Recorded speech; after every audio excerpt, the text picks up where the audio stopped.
dia a todos. Sejam bem-vindos a mais uma conversa com especialista. Hoje o nosso tema será leucemias agudas.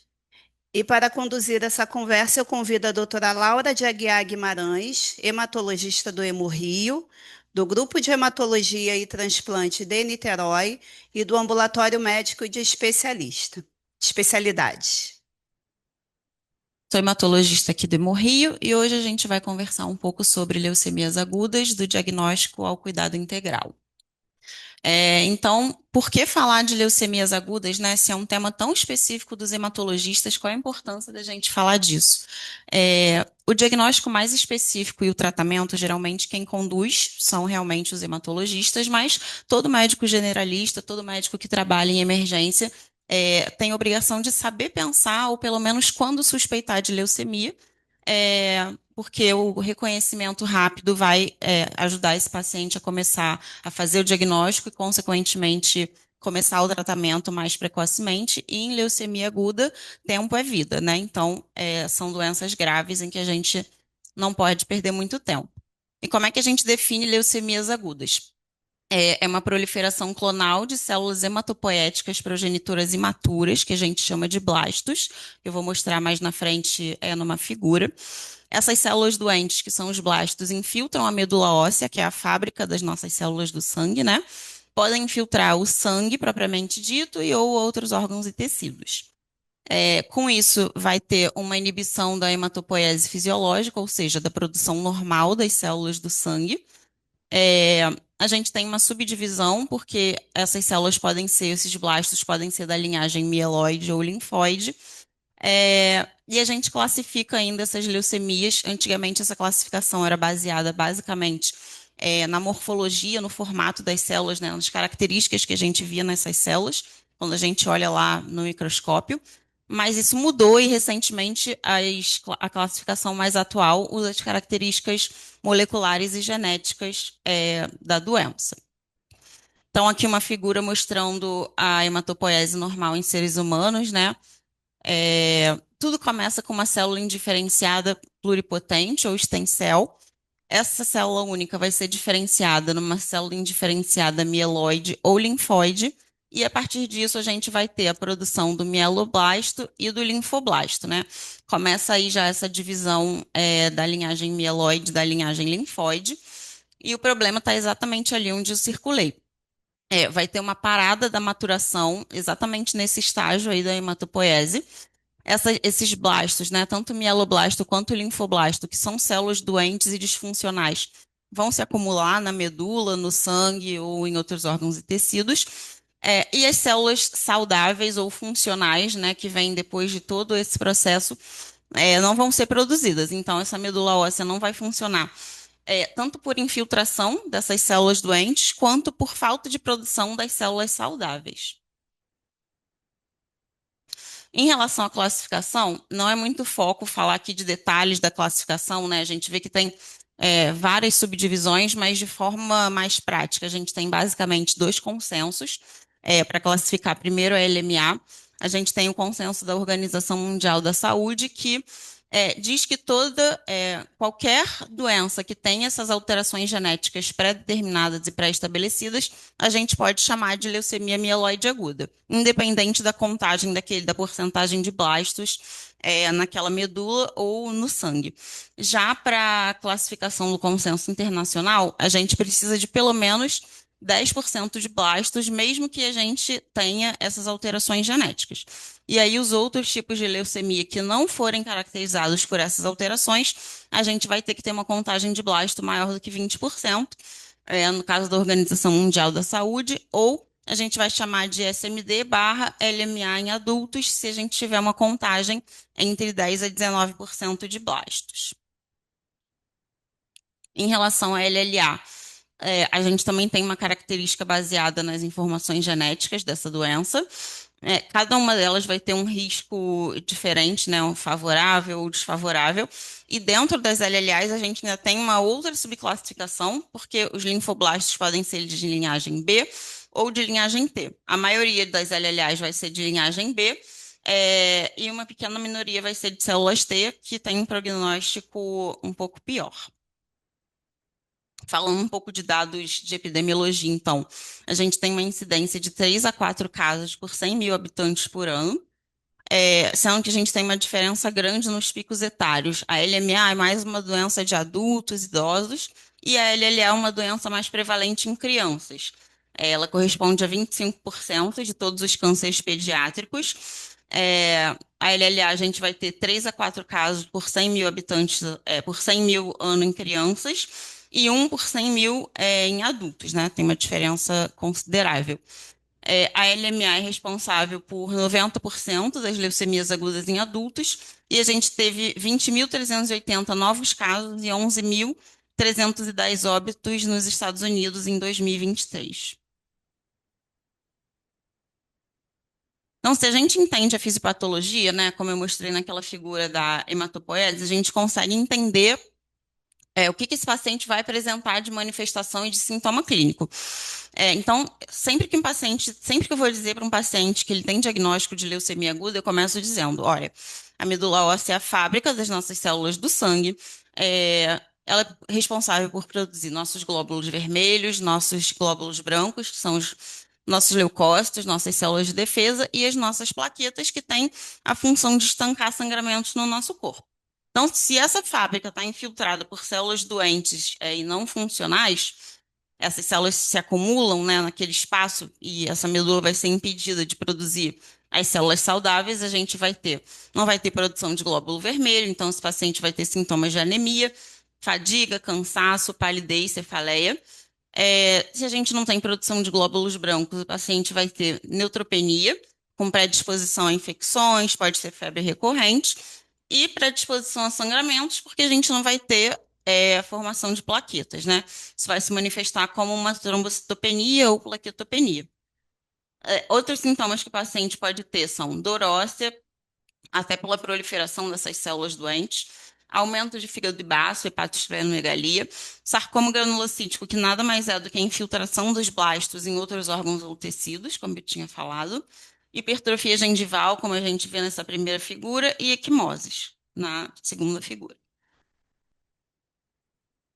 De exames laboratoriais, então, a gente vai pedir desde o básico até coisas mais específicas, né? Até que todo clínico geral ainda tem condições de solicitar, de pensar e avaliar.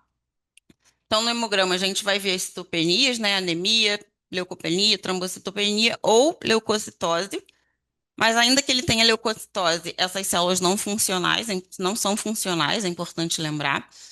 Na bioquímica, a gente vai avaliar função renal, eletrólitos, sódio, potássio, cálcio, magnésio, ácido úrico. Faltou LDH aqui, mas aqui a gente já está, antes do diagnóstico ou no momento do diagnóstico, pensando em avaliar uma das complicações que às vezes o paciente apresenta já no início do quadro, que é a síndrome de lise tumoral, que é a liberação do conteúdo intracelular dessas células doentes, né? Às vezes isso leva o paciente a ter um quadro de insuficiência renal grave, às vezes precisar de hemodiálise. Um hepatograma, a gente precisa ver como é que está a função desse fígado, se ele tem boas condições de receber quimioterapia, às vezes muito intensas. Um coagulograma, porque o paciente está predisposto, né, a ter manifestações hemorrágicas da doença, fibrinogênio pelo mesmo motivo. Isso a gente vai ver mais na frente quando eu falar de um tipo à parte de LMA, que é a leucemia promielocítica aguda. Sorologias virais, sempre para hepatite B, C e HIV, porque mesmo que o paciente não tenha uma infecção documentada no momento, só pelo fato dele ter tido contato com algum vírus previamente, como ele fica imunossuprimido agora e vai receber uma quimioterapia, ele pode desenvolver uma infecção viral no momento do tratamento, né? Beta-HCG para mulheres em idade fértil, por motivos óbvios. E a partir daqui já começa a ser uma coisa, uma avaliação mais, uma condução mais específica do próprio hematologista do caso. Então, o diagnóstico vai ser pelo aspirado de medula óssea, que é o mielograma, né, que é quando a gente coleta sangue da medula óssea, distende naquelas lâminas e olha no microscópio e vê uma imagem mais ou menos parecida com essa que está ilustrada, que é uma medula que a gente fala monomórfica, né, com células todas com a mesma característica, né, que são os blastos, e a gente não vê as outras células de toda diferenciação naquela imagem da hematopoiese, aquelas células não estão presentes aí. E a gente vai coletar material também para caracterizar melhor essa leucemia, né? A gente vai precisar de uma imunofenotipagem que vai avaliar os marcadores que essas células doentes expressam. Isso vai ajudar a gente bastante, porque a gente tem medicações específicas para a expressão de alguns marcadores. A citogenética, que é o estudo do cromossomo, e a biologia molecular, que é o estudo das informações genéticas presentes nas células. Então, isso é muito importante. A gente sempre tem que fazer essa avaliação, porque isso vai ajudar a gente a caracterizar, dar nome e sobrenome para essa leucemia e já pensar num plano de tratamento do início até o fim. E vai ajudar a gente a pensar também em termos de prognóstico. De exames complementares para todos, a gente sempre vai pedir um ecocardiograma transtorácico para avaliar a função desse coração, se ele tem condições de receber uma quimioterapia. No caso da LLA, a gente tem órgãos que a gente chama de santuários, lugares em que a doença gosta de se infiltrar, que são o sistema nervoso central. Então, na LMA, a gente vai reservar a punção lombar para pacientes que têm sintomas neurológicos, e na LLA é mandatório. Já no diagnóstico, a gente faz para avaliar se tem infiltração. E a gente já faz também, a gente faz uma punção lombar periódica ao longo do tratamento para fazer uma quimioterapia intratecal, que a gente chama, ou seja, que atinge o sistema nervoso central, para impedir que os blastos se infiltrem ali. No caso dos homens, a gente, se tiver algum sintoma testicular, o testículo é um dos outros santuários da LLA, que a gente chama. Então, se o homem tiver algum edema, algum sintoma testicular, a gente faz a ultrassonografia. Alguns vão precisar de radioterapia, até de retirada do testículo, biópsia. ITC de tórax, geralmente, a gente pede para todos também. No transplante halogênico, que a gente vai ver que faz parte das opções de tratamento das leucemias agudas, geralmente a gente pede uma tomografia de tórax de base, até para a gente ter um parâmetro de comparação lá na frente, quando esse paciente manifestar algum sintoma respiratório ou tiver alguma infecção respiratória documentada, a gente vai ter uma imagem de base para poder fazer essa comparação. Então, uma visão geral do tratamento, né? Que opções que a gente tem para as leucemias agudas de forma geral? O primeiro passo, na verdade, antes de começar o tratamento, vai ser a gente avaliar o performance status desse paciente. A gente classifica esses pacientes como fit ou unfit, ou seja, pacientes que têm, dependendo da idade, das comorbidades, né, dos problemas de saúde prévios, do nosso, sendo a partir do nosso olhar, né, de clínico mesmo, ou a gente tem scores mais específicos, né, para a gente aplicar na prática e caracterizar esse paciente. Então, o primeiro passo vai ser a gente fazer essa classificação e, a partir disso, a gente vai escolher a nossa opção de tratamento. Então, de opção, a gente tem a quimioterapia convencional, as terapias-alvo, que vão agir diretamente naquelas alterações moleculares que eu mostrei na tabela de classificação. Mais recentemente, a gente tem a imunoterapia com os anticorpos monoclonais ou as células CAR-T, que nada mais é do que, na verdade, são linfócitos T, que a gente modifica em laboratório para agredirem especificamente as células cancerígenas.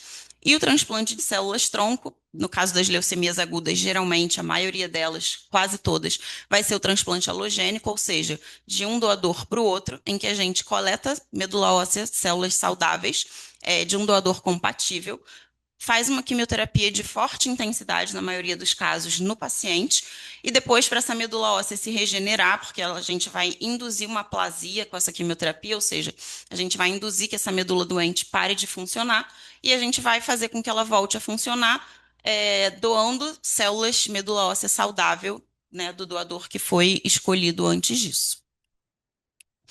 Então, aqui a gente tem uma tabela uma outra classificação, um outro tipo de classificação da LMA em termos de prognóstico. Eu também não vou falar de cada uma delas, mas a gente divide de forma geral em LMA de risco favorável, intermediário e risco desfavorável.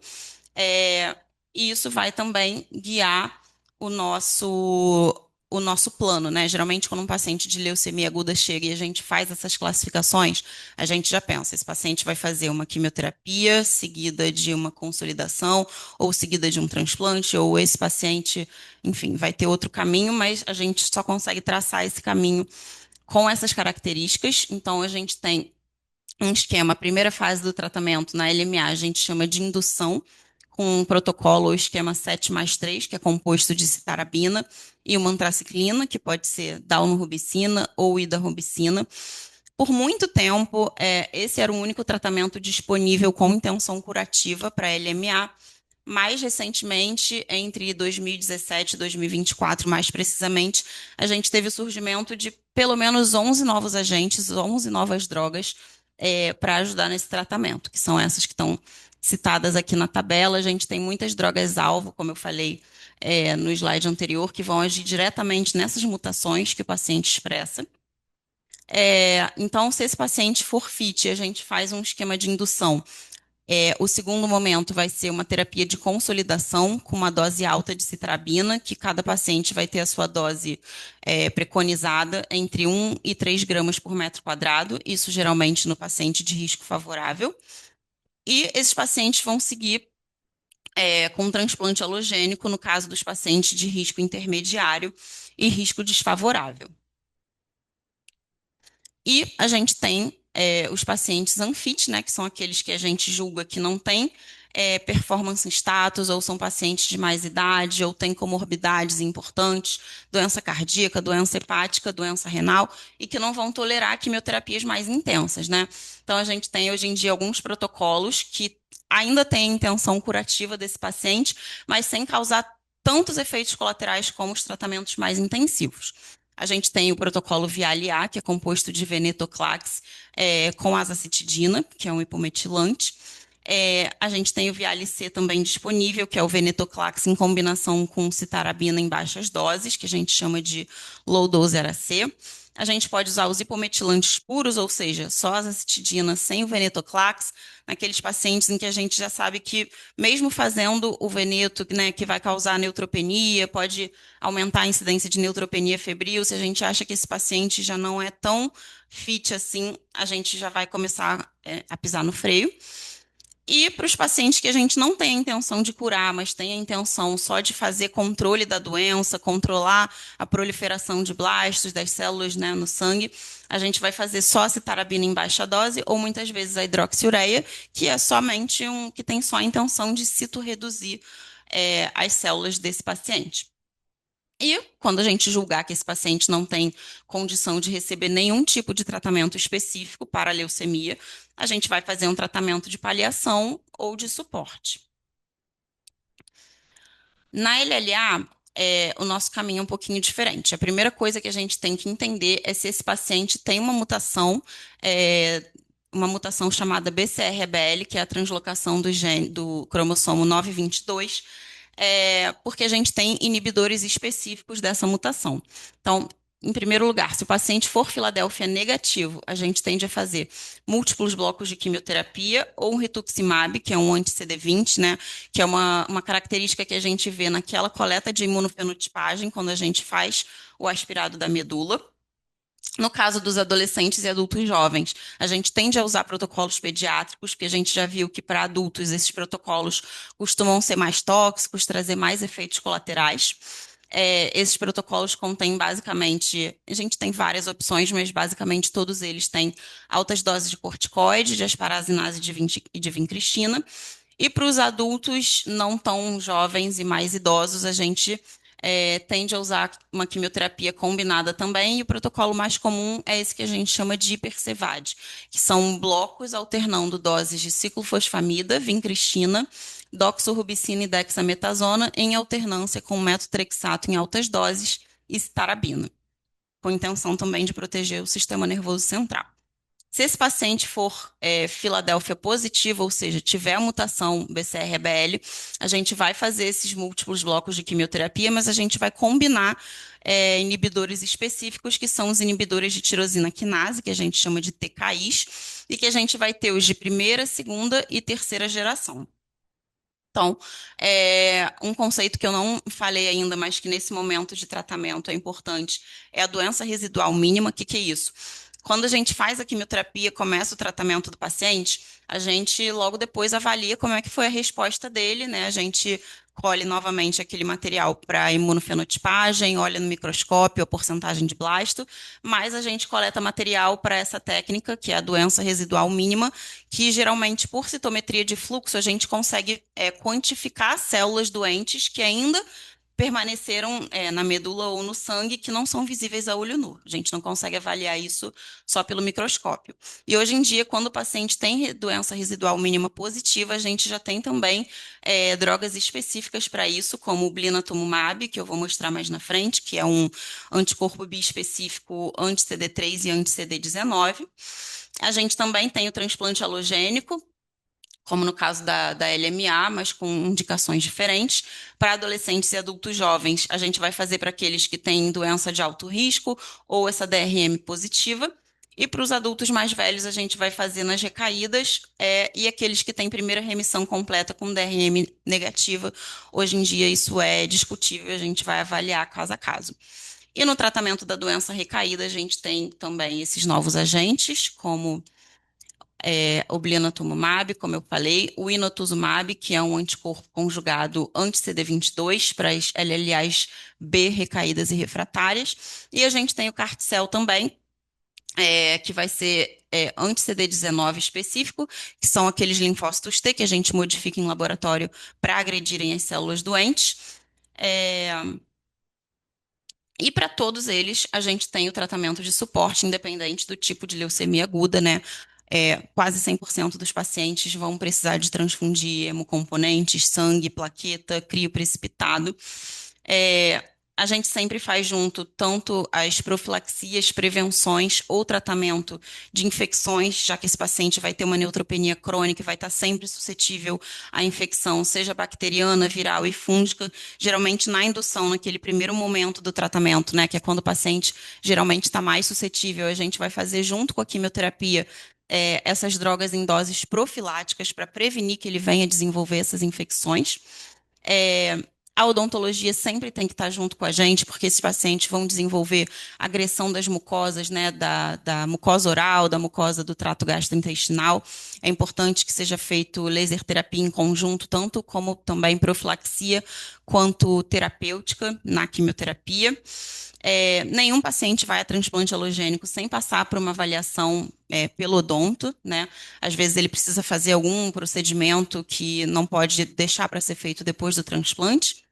E é importante que todo centro que trate de doença oncohematológica tenha um suporte de cuidados paliativos, porque são doenças de prognóstico muito reservado e que os pacientes vão ter muitas complicações por conta do tratamento, além da doença. Então, falando especificamente sobre prognóstico, é, o que diz para a gente, né, qual o prognóstico dessa doença? Vai ser a idade do paciente, as comorbidades, performance status, a leucometria, o valor de leucócitos que ele tem no momento do diagnóstico. No caso da LLA, se a gente tem um paciente que se apresenta hiperleucocitário já de início, a gente já sabe que esse paciente é um paciente que vai ter um prognóstico pior. E as características genéticas e moleculares que a gente vai avaliar também. Então, basicamente, o que a gente usa também para avaliar se esse paciente é fit ou unfit é a sobrevida global desses pacientes na LMA, nos pacientes menores que 60 anos, é de 40% a 50%, nos mais idosos é só de 15% a 20%.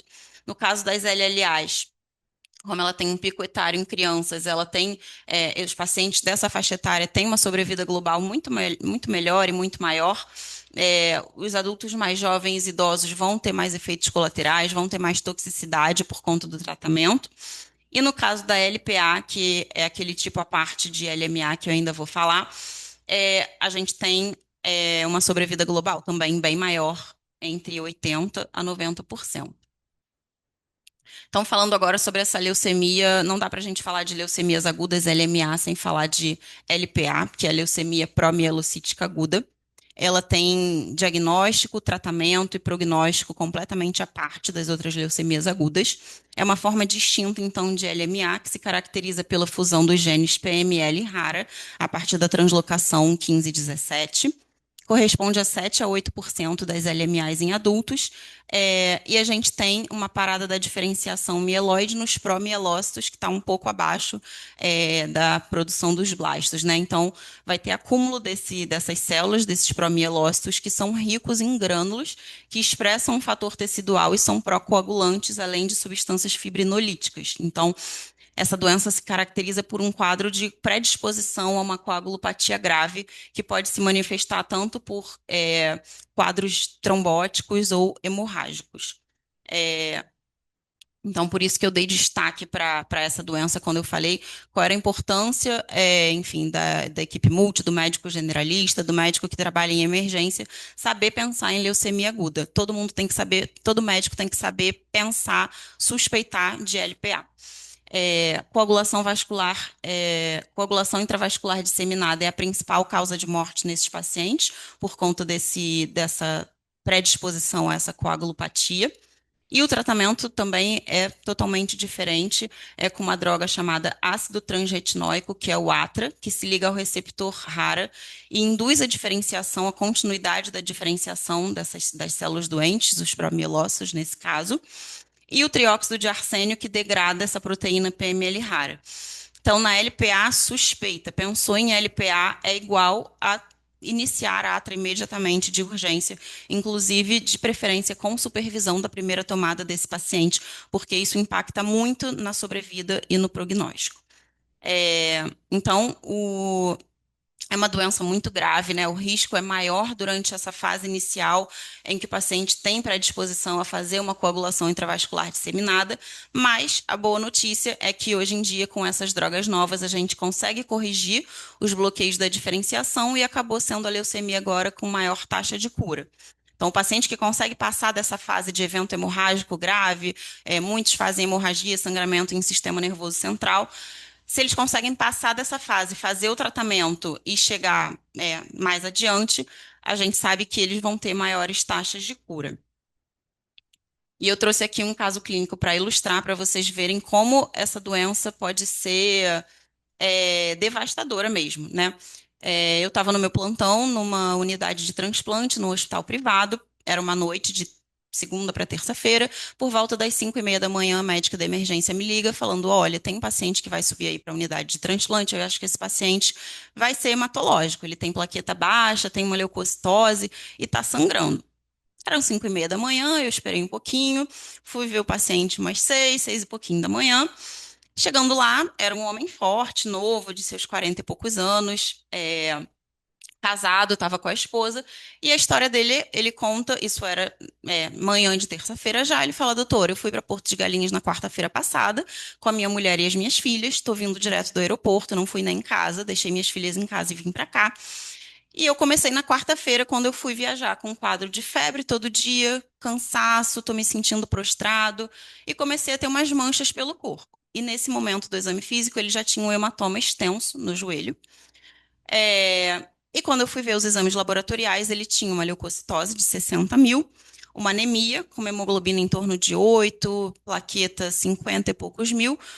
As citopenias não chamavam tanta atenção, mas ele tinha hematomas importantes e uma história aguda de menos de uma semana, né? O paciente não saiu do aeroporto, não foi em casa e foi direto para o hospital. É, E aí, quando eu olhei os exames, às 7 horas, no momento da passagem do plantão, eu avisei para o rotina: olha, eu acho que esse paciente pode ser uma leucemia promielocítica aguda, a gente precisa começar a atra para ele. Então, no início da manhã, por volta das 9, 10 horas, o paciente estava num hospital privado, ele começou a medicação, foi assumido pela equipe de hematologia e transplante desse hospital, e às 15 horas ele foi receber uma hemotransfusão. Ele fez uma febre, foi receber uma transfusão, e ele fez uma hemiparesia, né? Ele paralisou um lado do corpo, fez a primeira tomografia de crânio e tinha um AVE hemorrágico. Então, ele teve esse primeiro sangramento às 15 horas. Às 21 horas, ele foi transferido para o CTI com uma crise convulsiva tônico-clônica generalizada, com movimentos de descerebração, que a gente sabe que significa um sinal de compressão de tronco encefálico, por hipertensão intracraniana. Ele repetiu a tomografia e eu não achei o laudo para trazer, mas eu tinha o laudo até pouco tempo. O radiologista descrevia como um sangramento catastrófico. com apagamento de sulcos e ventrículos, desvio de linha média, e esse paciente, no mesmo dia que chegou ao hospital, direto de viagem com a família, entrou em morte encefálica. Então, quando a gente vê um caso desses, a gente nunca mais esquece e a gente sempre vai lembrar de se perguntar, pelo menos, se aquilo pode ser uma LPA e a gente vai conseguir atra para esse paciente. Então, a conclusão, as leucemias agudas são emergências hematológicas, né? Ficou bem claro isso agora. Eu cheguei em casa no plantão desse dia, fui perguntar notícias para minha amiga, que era dessa equipe de transplante, como estava o paciente, feliz porque ele tinha conseguido atra e ele já estava em morte encefálica.